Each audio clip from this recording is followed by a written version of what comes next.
Cumprimento os irmãos com a paz do Senhor.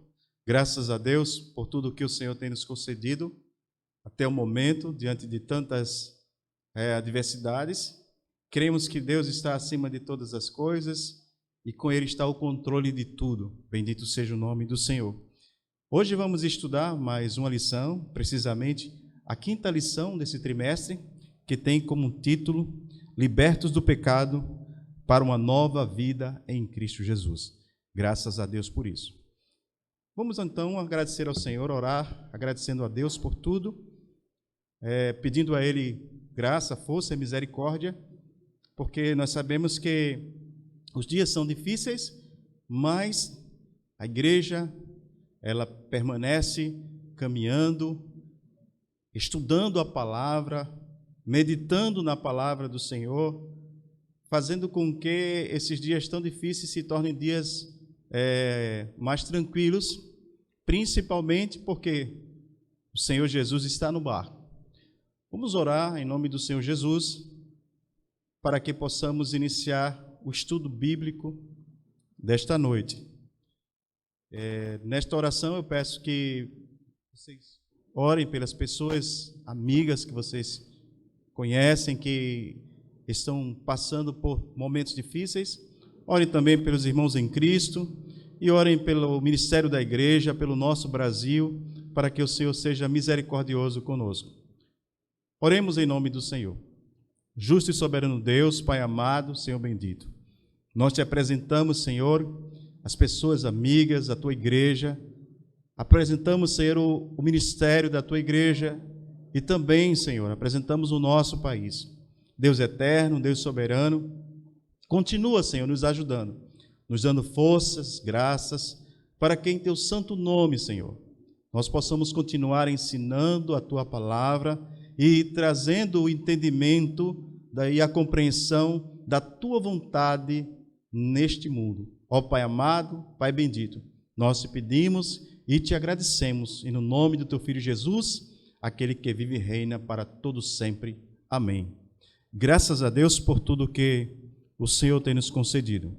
Bom, amados, a lição de hoje, queremos estudar, tem como título Libertos do Pecado para uma Nova Vida em Cristo. Essa lição que nós vamos estudar hoje continua sendo na carta do apóstolo Paulo aos Efésios. Especificamente, vamos tratar do texto do capítulo 2, versículo 1 até o versículo 10, quando o apóstolo Paulo faz uma abordagem mais profunda sobre a nossa relação com o novo nascimento, com o novo homem, mediante a aceitação de Jesus Cristo como Salvador.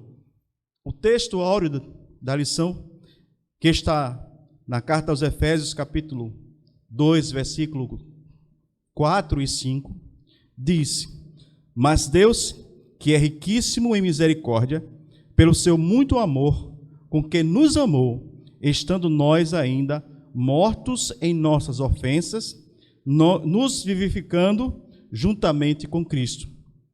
A verdade prática da nossa lição enfatiza que, por meio da maravilhosa graça divina, fomos libertos do pecado, perdoados e salvos da condenação e ainda recebemos o direito à vida eterna.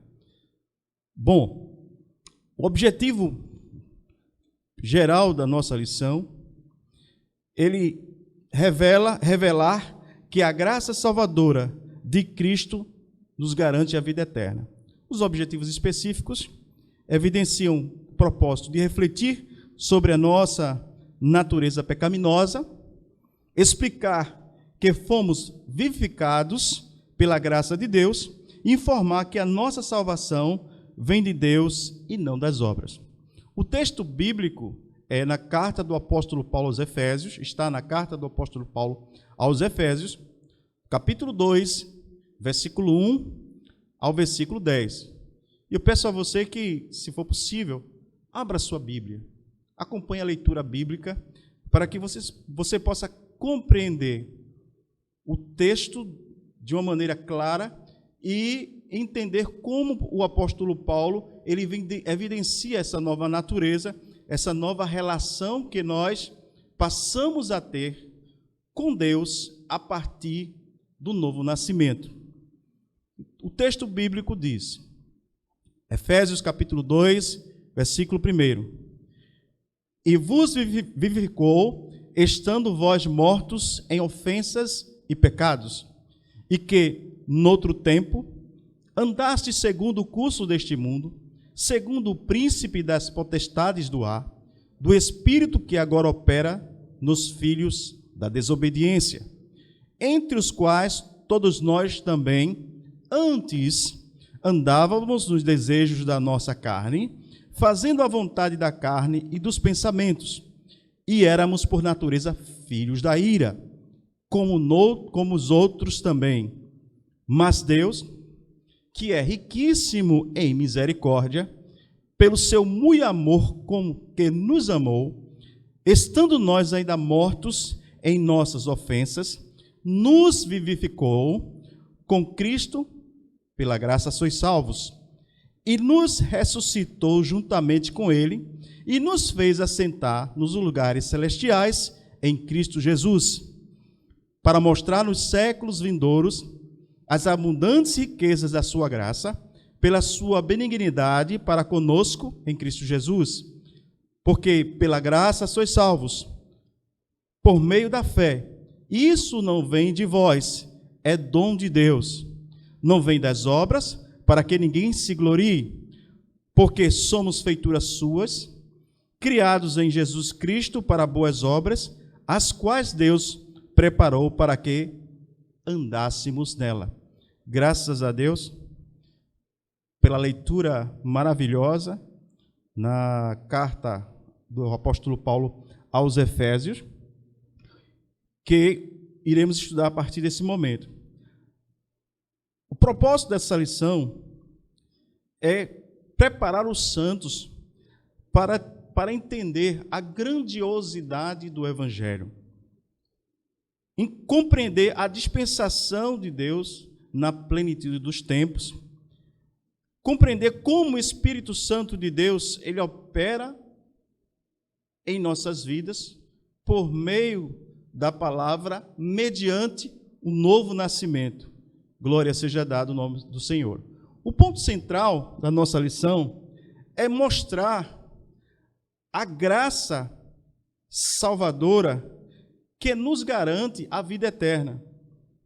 Então, nós podemos observar que a ação da graça de Deus em nossas vidas, proporcionando-nos a vida eterna por meio de Cristo Jesus. Nesta noite, nós vamos trabalhar os seguintes temas da nossa lição. O primeiro tema fala sobre a antiga natureza morta em ofensas e pecados. O segundo tema, segundo ponto da nossa lição, fala sobre vivificados pela graça. E a última abordagem fala sobre a salvação não vem das obras. Pois bem, vamos, seguindo o roteiro da lição, estudarmos esses três temas, esses três tópicos, dentro do contexto bíblico abordado pelo apóstolo Paulo na carta aos Efésios. Então, o primeiro ponto, a primeira abordagem da lição, fala sobre a nossa antiga natureza, morta em ofensas e pecados. Antes de sermos regenerados, estávamos mortos em ofensas, pecados e éramos, por natureza, filhos da ira. Efésios capítulo 2, do versículo 1 ao versículo 3. Então, a nossa condição anterior à nossa conversão era uma condição em que estávamos mortos. E muitas vezes a pessoa pode dizer assim, mas eu não me converti ao Evangelho, mas estou vivo. Mas nós não estamos falando do nascimento carnal, nós estamos falando do nascimento espiritual, que o Senhor Jesus explica no Evangelho segundo escreveu São João, no capítulo 3, a partir do versículo 1, quando ele é abordado por Nicodemos, e Nicodemos questiona Jesus acerca da vida eterna, tratando-o já como rabi, como mestre, porque Nicodemos era um dos principais entre os judeus, mas ele reconhecia a natureza messiânica de Jesus, e ele procura Jesus com algumas dúvidas. E quando ele aborda o Senhor diz para Nicodemos: Nicodemos, necessário vos nascer de novo. E Nicodemos pergunta a Jesus: olha, irei eu voltar ao ventre da minha mãe e tornar a nascer? Jesus olha para Nicodemos e diz: olha, calma, não é assim. Não estou falando desse nascimento, porque quem nasce da carne é carne, mas quem nasce do Espírito é Espírito. É este o novo nascimento que Jesus estava se referindo a Nicodemos, e que o apóstolo Paulo aqui continua explicando como é o comportamento do homem que é nascido de novo. Mas antes de falar de como é o comportamento, o apóstolo Paulo evidencia de como nós éramos antes do novo nascimento. Nessa questão, ele procura nos mostrar o que nós éramos e, no processo de santificação, o que nós vamos nos tornando por meio da infinita graça de Deus, que é derramada sobre aqueles que aceitam a Jesus como Salvador. E ele diz: nossa condição anterior. Como nós estávamos antes? Nós estávamos mortos nas nossas ofensas e nos nossos pecados. Estávamos mortos. Ou seja, o homem, ele estava numa condição que nós chamamos de queda, decaída diante de Deus. Estava morto, afastado. Não era morte física, mas era morte espiritual.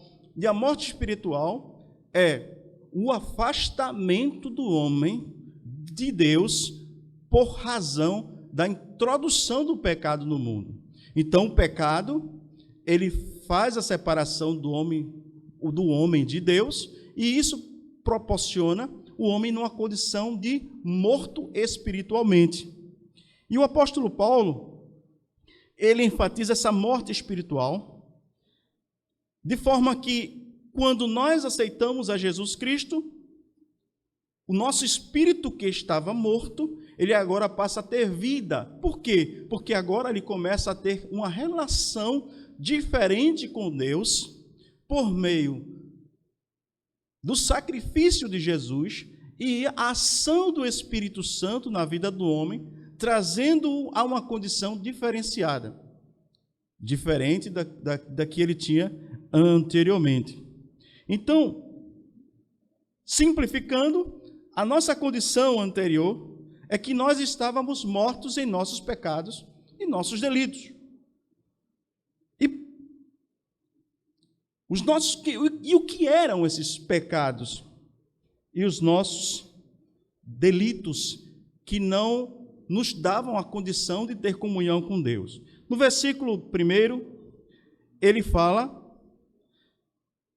no versículo seguinte, ele fala: antes nós andávamos segundo o curso deste mundo.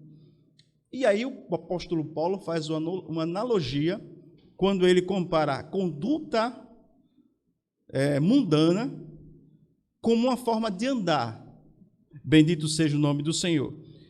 Ou seja, os costumes que eram praticados estavam associados ao sistema mundano da época. Tais como, e como era isso? Imoralidade, furto, a mentira.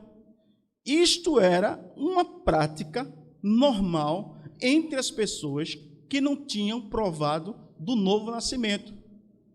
Tudo que realizavam não tinham uma análise segundo a vontade de Deus para com o homem. Então, os que estavam ali na igreja aos Efésios, em Éfeso, quando Paulo escreve aos Efésios, precisavam entender que a conduta do homem nascido de novo deveria ser diferente da conduta daqueles que não tinham aceitado a Jesus como Salvador. Bendito seja o nome do Senhor. E ele vai mais adiante. Ele continua. Segundo o curso deste mundo, segundo o príncipe das potestades do ar, do espírito que agora opera nos filhos da desobediência. E aí nós temos duas condições. Neste versículo 2, do capítulo 2 da carta do apóstolo Paulo aos Efésios. Ele fala que nós temos costumes, nós tínhamos costumes mundanos, e na segunda metade do versículo, ele fala sobre o príncipe das potestades do ar, do espírito que agora opera nos filhos da desobediência. Como é que nós podemos contextualizar isso? A primeira parte do versículo, nós compreendemos que a conduta pecaminosa era evidenciada por questões de comportamentos, ou seja, comportamento malicioso, furto, mentira. Essa era a conduta daqueles que andavam segundo os costumes do mundo. E aí, no segundo momento, ele fala sobre o lado espiritual desta conduta, que é justamente quando ele fala nas potestades do ar e do espírito que agora opera nos filhos da desobediência. E o que é isso?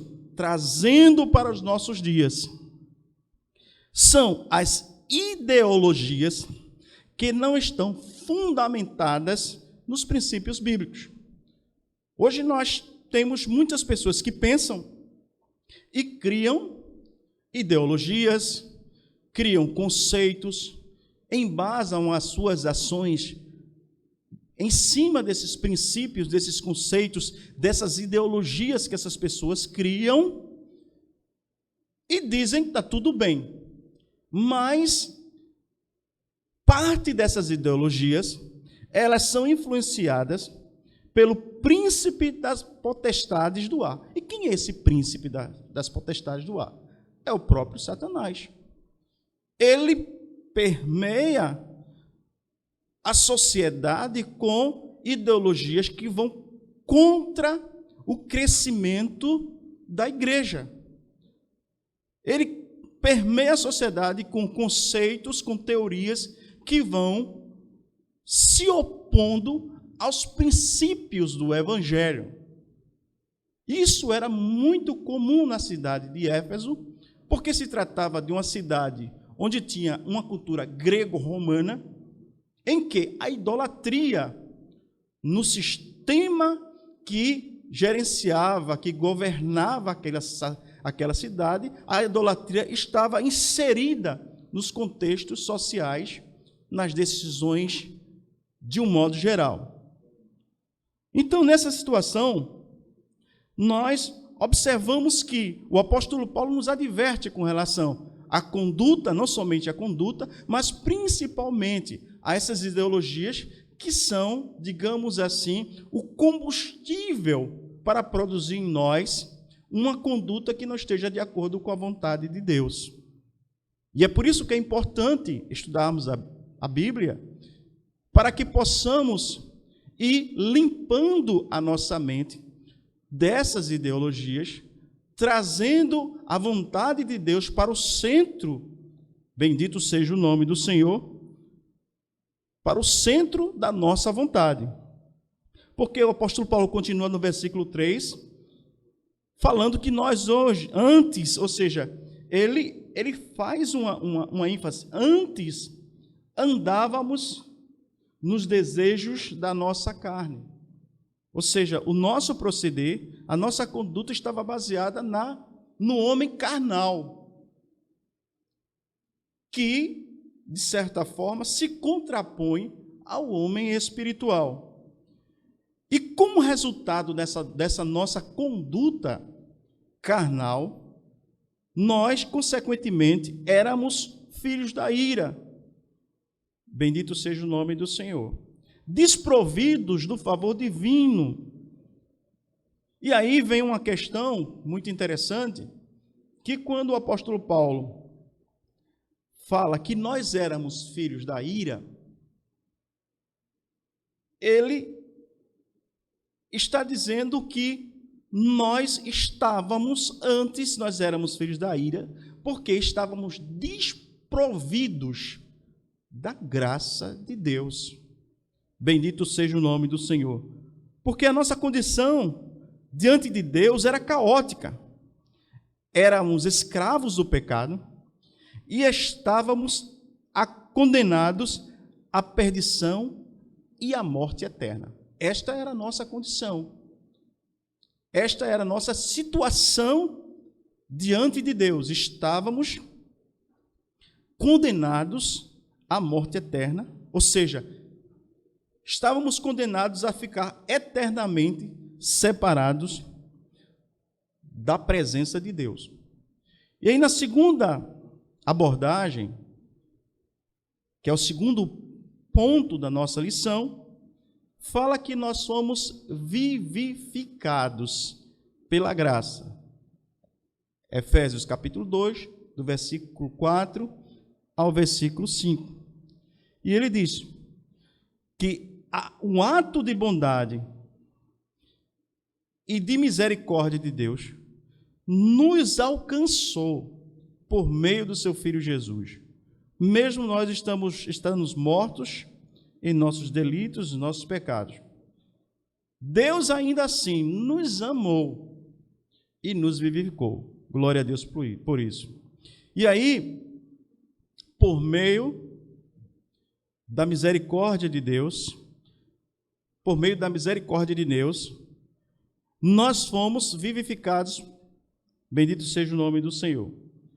Então, o ato de misericórdia evidencia a compaixão e a simpatia para aqueles que não eram dignos da misericórdia de Deus, que nós não éramos dignos da misericórdia de Deus, nós não éramos dignos do favor infinito de Deus, mas digamos que Deus teve esse momento, digamos assim, para nos proporcionar o resgate necessário, que foi por meio do seu Filho Jesus.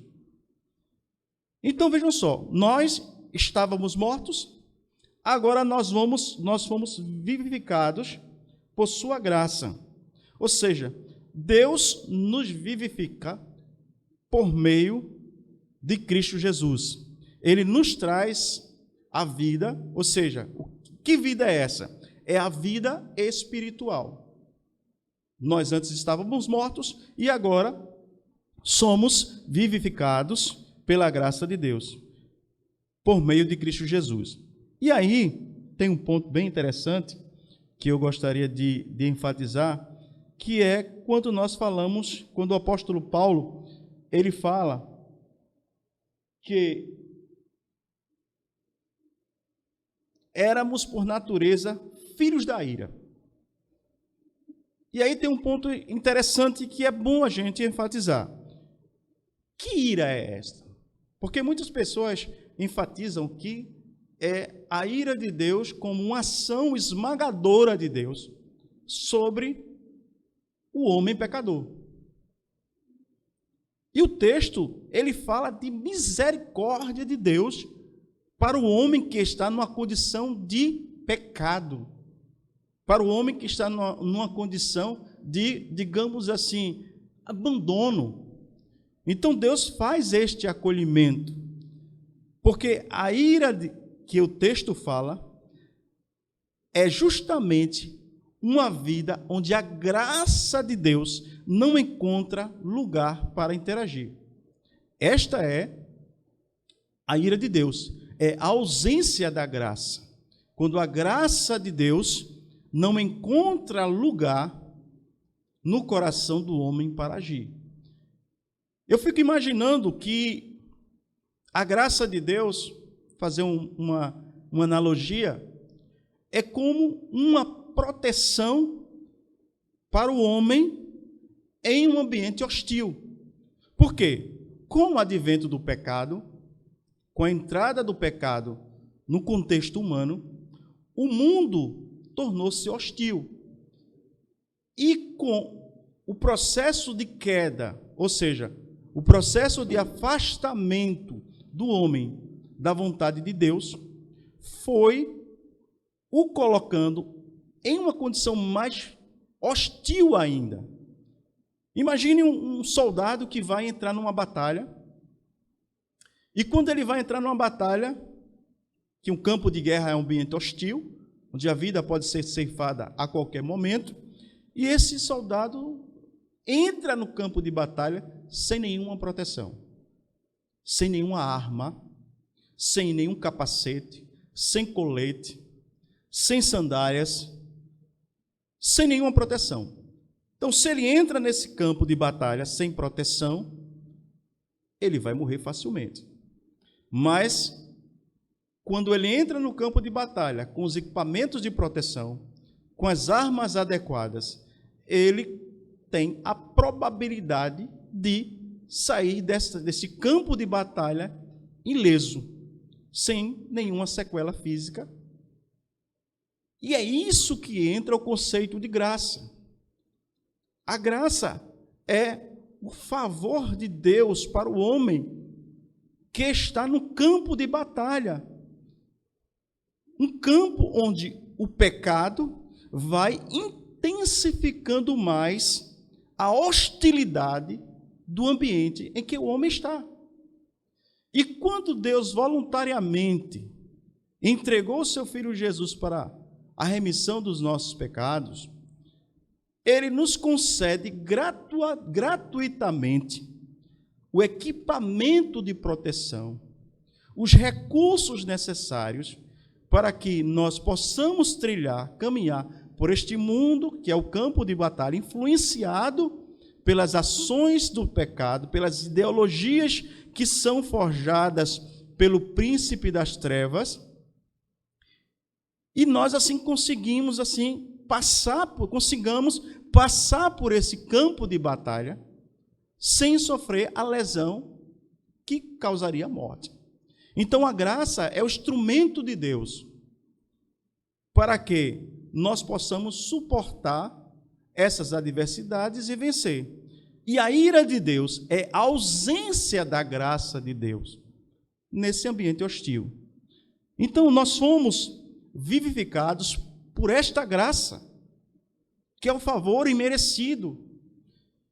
Mesmo nós estamos mortos, Ele foi lá e nos resgatou. Ele foi lá e nos tirou da condição que estávamos antes.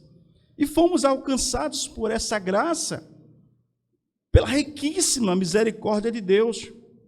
Bendito seja o nome do Senhor. Então, o apóstolo Paulo, ele faz essa abordagem, exaltando a importância da graça na vida do crente, mediante a salvação que veio por Cristo Jesus. E essa graça, nessa abordagem do apóstolo Paulo, essa graça indica que Deus concede ao homem os mesmos benefícios alcançados por Cristo. E quais são esses benefícios que a graça salvadora ela nos concede? Primeiro, Jesus ressuscitou ao terceiro dia. A graça salvadora nos proporciona essa mesma condição, que iremos ressuscitar como Cristo ressuscitou. A segunda é a vida eterna. Mas não é viver eternamente como nós estamos vivendo agora. A vida eterna que o apóstolo Paulo se refere, que a Bíblia referencia constantemente, é a comunhão eterna com Deus.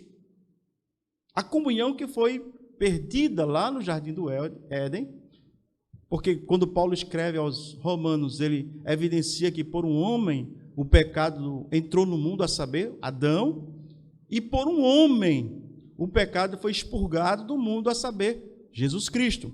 Então nós teremos a vida eterna, a comunhão eterna com Deus. E por último ele fala das recompensas que receberemos depois da nossa ressurreição, depois que estivermos eternamente com o Senhor. E isso mostra que nós estudamos na lição passada da grandiosidade, da abundância das riquezas que são nos alcançadas por meio da graça. Ou seja, nesse momento, a graça faz com que o pecador ele passe da morte para a vida, mediante a obra misericordiosa de Deus. Bendito seja o nome do Senhor. Então, nesse segundo ponto, primeiro, nós entendemos que somos salvos pela graça, mediante a fé em Cristo Jesus. E aí nós temos uma diferença entre fé e a fé salvadora, que é a fé que vem quando nós acreditamos e aceitamos a Jesus como Salvador da nossa vida. O outro aspecto dessa nova vida que nós recebemos com o novo nascimento é que o Filho de Deus, Jesus Cristo, ele nos leva à vida eterna, como ele explica lá aos discípulos, no capítulo 14 de João, e ele enfatiza dizendo: eu sou o caminho, a verdade e a vida, e ninguém vem ao Pai a não ser por mim. O interessante é que, em algumas das minhas leituras sobre os escritores cristãos, eu lembro que tem um escritor que ele fala que a igreja primitiva, quando alguém perguntava: como é que você está? E ele dizia assim: estou no caminho. E eu achei essa afirmação tão maravilhosa, porque quem é o caminho? Jesus. Então, Jesus é o caminho que leva para onde? Porque nós temos caminhos que levam para vários lugares, mas especificamente Jesus leva para apenas um lugar. Jesus não vai levar você para outro lugar. Jesus leva você para um lugar. Algumas pessoas ficam até paradas à beira do caminho, não sabe a quem seguir, ou não sabe qual caminho vai seguir. Mas o Senhor Jesus, ele diz: eu sou o caminho, a verdade e a vida, e ninguém vem ao Pai a não ser por mim. Então Jesus é o caminho. A igreja, ela está no caminho.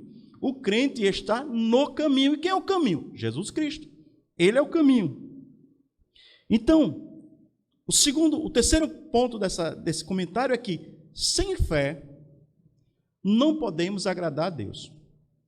E aí eu gostaria de fazer um comentário sobre o que é agradar a Deus. Às vezes nós pensamos que estamos agradando a Deus porque estamos sendo honestos, porque estamos fazendo dentro do conceito ético, social, nós estamos fazendo a coisa certa, mas o que realmente agrada a Deus é a nossa aceitação do seu plano salvador, que é aceitar a Jesus como Salvador. Isto é que realmente agrada a Deus.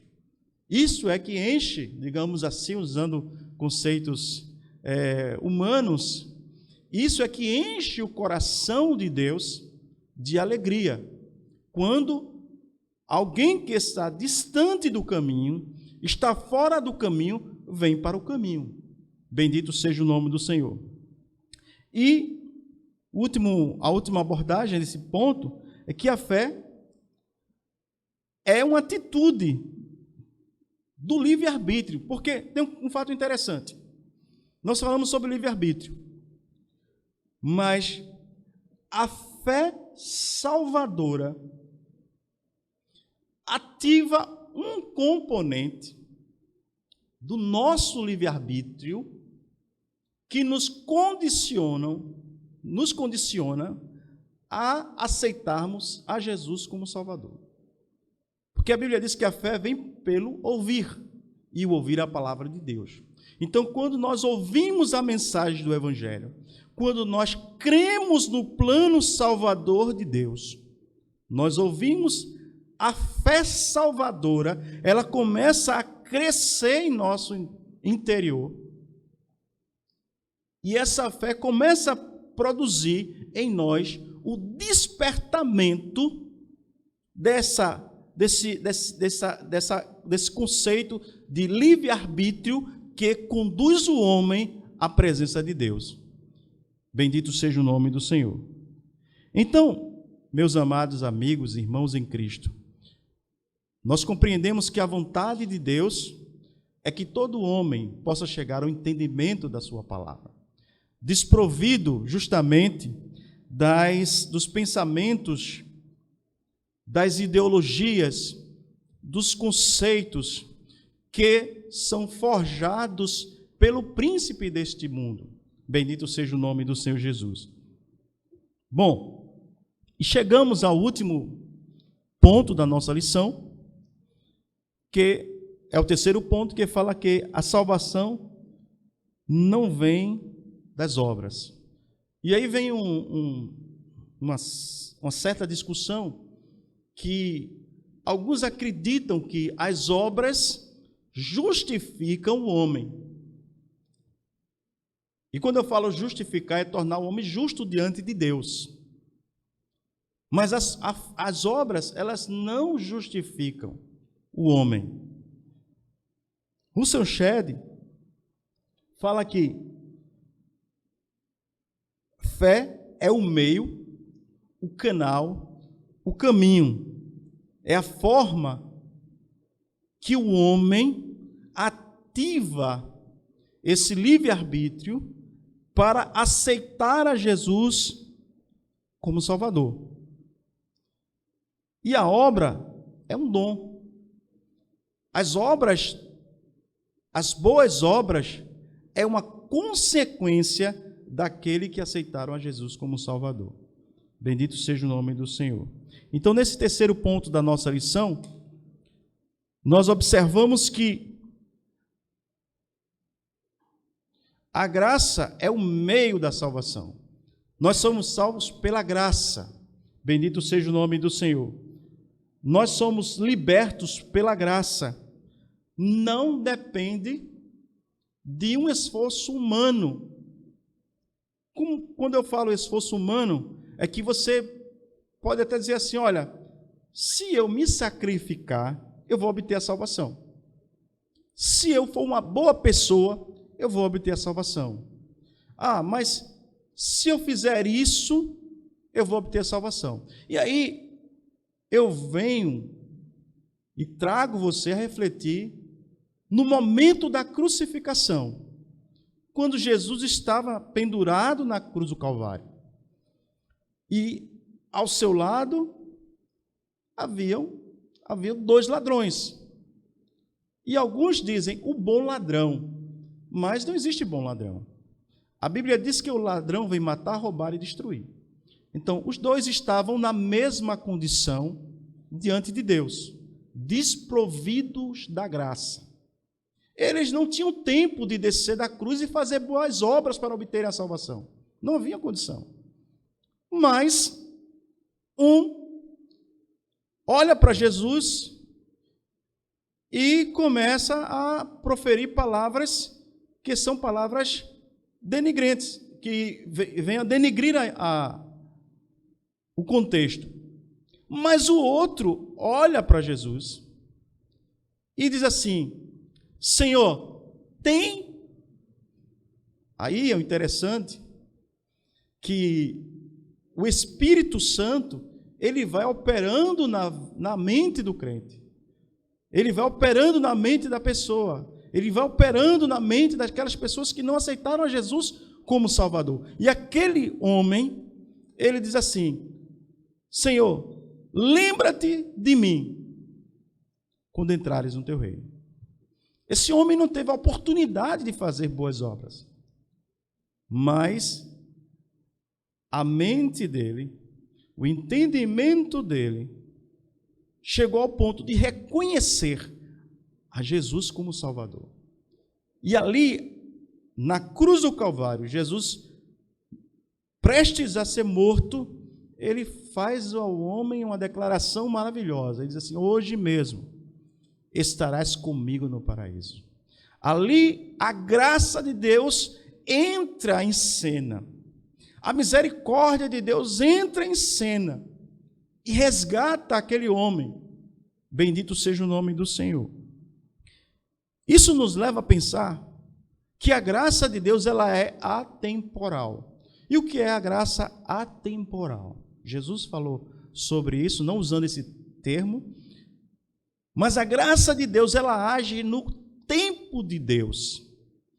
A graça de Deus ela age no tempo de Deus e ela age profundamente na mente do homem para a compreensão do favor misericordioso de Deus.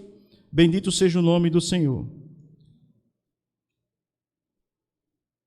Então, sabendo que a salvação não vem pelas obras, mas quando nós somos alcançados pela graça salvadora, nós somos impulsionados a fazer boas obras.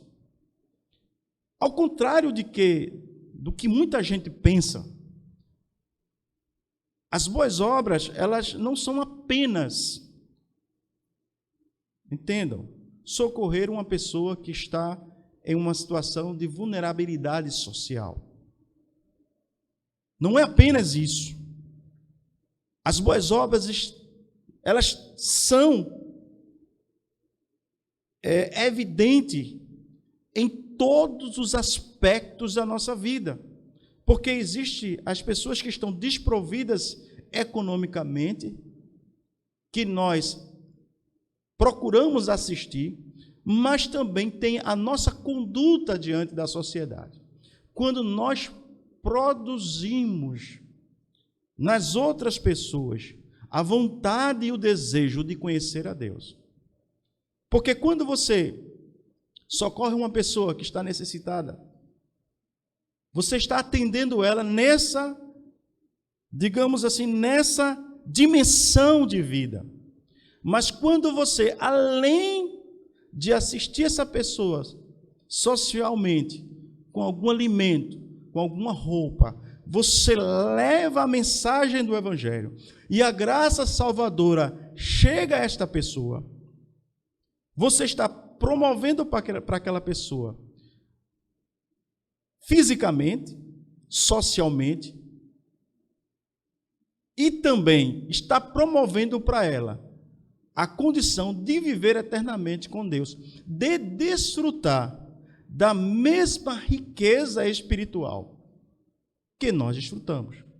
E é por isso que é importante levarmos o ensinamento da palavra do Senhor para as pessoas, porque além de agirmos socialmente, trazendo aquelas pessoas o que é necessário para comer, o que é necessário para vestir, ou seja, o que é necessário para atender às suas necessidades primárias, fisicamente falando, mas também levamos o Evangelho para que a alma e o espírito possam ser abastecidos com o alimento espiritual. Esta é a grande obra, é a grande missão da igreja. Levar esse alimento espiritual para que as pessoas possam ser abastecidas, possam provar do novo nascimento e, principalmente, possam ter comunhão com Deus. Glória seja dada ao nome do Senhor Jesus. Então, nessa lição que estamos estudando hoje, nós ficamos muito felizes por trazer esse entendimento de como as pessoas que estão libertas do pecado estão condicionadas a viver uma nova vida com Cristo Jesus. E o apóstolo Paulo, ele faz uma abordagem de como nós éramos e como nós devemos ser a partir do novo nascimento, em um processo que é o processo de santificação, porque o processo de aproximação do homem com Deus, ele tem a conversão, que é quando o homem está em um caminho, e quando Paulo aborda que é o caminho de pecado, regido pelas leis e pelas ideologias deste mundo. E ele, nesse curso, ele para e ele dá um giro de 180 graus. Se ele está indo para o norte, ele vai para o sul. Então, ele dá um giro de 180 graus e agora ele vai andar contra o curso desse mundo. Isso é a conversão. Segundo momento, quando ele aceita Jesus, ele passa pelo processo de adoção. Ele é adotado como filho de Deus, porque nós somos filhos de Deus adotados por meio de Cristo Jesus. Antes de Jesus, nós somos criaturas de Deus. A partir de Jesus, nós somos filhos de Deus por adoção. E, na sequência de aproximação com Deus, temos a nossa santificação. É quando nós deixamos os costumes deste mundo e começamos a refletir na gloriosa palavra de Deus. Isto é fantástico, isto é maravilhoso, porque nós que antes éramos filhos da ira, e aí quando o apóstolo Paulo fala filho da ira, eu volto a enfatizar, éramos desprovidos da graça salvadora, mas agora nós somos filhos benditos, por meio de Cristo Jesus, desfrutando das riquezas da graça salvadora. Isto é fantástico, isto é maravilhoso, porque o plano resgatador de Deus para nós, ele é perfeito. Nada pode impedir a execução do plano de Deus. Nada pode impedir que os intentos de Deus sejam realizados, principalmente para a igreja, porque a igreja é a noiva do Cordeiro. A igreja está sendo preparada para a volta do seu noivo. Então a igreja, como a noiva do Cordeiro, está sendo preparada para a volta do seu noivo. Então não há motivo para tanta preocupação. Devemos nos preocupar? Devemos. Devemos estar atento ao que está acontecendo ao nosso redor? Devemos. Devemos investir na nossa vida profissional, acadêmica, social? Devemos. Mas a prioridade na nossa vida deve ser investir na nossa vida espiritual. Porque a vida social, a vida econômica, a vida profissional é uma vida passageira, mas a vida espiritual é a vida eterna. Que o Senhor nos ajude, que o Senhor nos abençoe. Que vocês possam tirar um tempo durante a semana para ler sobre este tema, ler um pouco acerca da vontade de Deus para aqueles que são nascidos de novo. E eu queria só dizer uma coisa para você que ainda não está no caminho, que ainda não aceitou a Jesus como Salvador. Que você possa voltar ao Senhor. Que você possa apagar da sua mente as experiências ruins e os conceitos ruins que foram sendo ensinados ao longo dos anos acerca da graça de Deus. Então, o meu apelo é que você possa dizer assim, eu preciso estar no caminho, eu preciso de Jesus. Porque eu digo isso todo dia, eu preciso de Jesus. Eu preciso estar em comunhão com Deus. Eu preciso estar próximo de Deus. E que esse ensinamento bíblico possa trazer você a este caminho, ao caminho da compreensão da graça salvadora de Deus. E que sem Jesus nós não teremos comunhão com Deus. Então que o Senhor nos ajude, que o Senhor nos abençoe.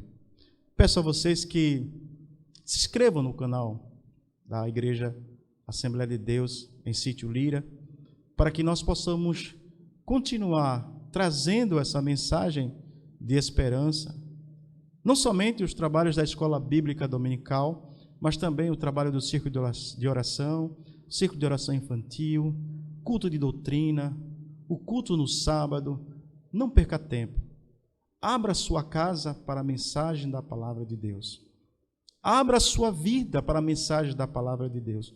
Use essa quarentena, esse tempo de isolamento social que está assolando o mundo todo, use esse tempo para fazer uma higiene espiritual, para trazer para o seu lar, para a sua vida, a palavra de Deus. Que o Senhor nos ajude, que o Senhor nos abençoe. Eu agora convido você a fazer uma oração final. Vamos orar, vamos agradecer a Deus por tudo. Espero que essa palavra tenha tocado o seu coração. Espero que você possa ter uma semana maravilhosa na presença de Deus. E nós vamos orar por isso. Orar para que a sua semana seja abençoada. Orar para que você possa começar a semana com Jesus e terminar com Ele. Inclina a sua cabeça. Se quiser se ajoelhar, se ajoelhe. Se quiser ficar em pé, fique em pé. Se quiser ficar sentado, fique sentado. Mas eu peço que você incline os seus pensamentos, eleve os seus pensamentos aos céus. Oremos. Justo e soberano Deus, Pai amado, Senhor bendito. Eu te louvo, Senhor, e te agradeço infinitamente por tua graça salvadora. Que o Senhor me salvou e me resgatou, não pelas minhas obras, mas por tua infinita graça, o teu favor imerecido que foi derramado sobre a minha vida.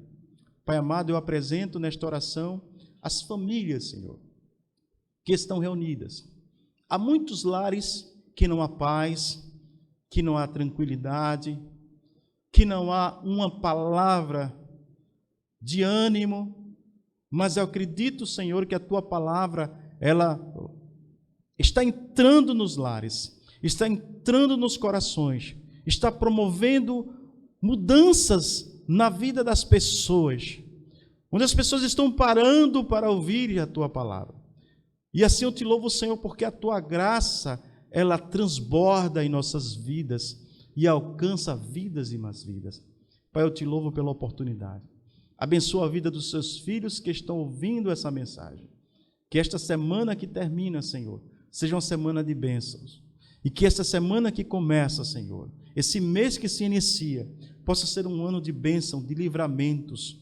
Que as tuas mãos estejam estendidas sobre a vida, Senhor, daqueles que ouvem a tua palavra e se arrependem dos seus maus caminhos, Senhor, e buscam refúgio em ti. Ó Pai amado e Deus bendito, nós te louvamos e assim te agradecemos, e no nome de Jesus. Graças a Deus por tudo o que o Senhor tem nos dado. E eu peço agora que você receba a bênção apostólica. Que a graça do Senhor, nosso Senhor Jesus, que o amor de Deus e as divinas consolações do Santo Espírito estejam sobre todos nós, hoje e para todos sempre. Amém.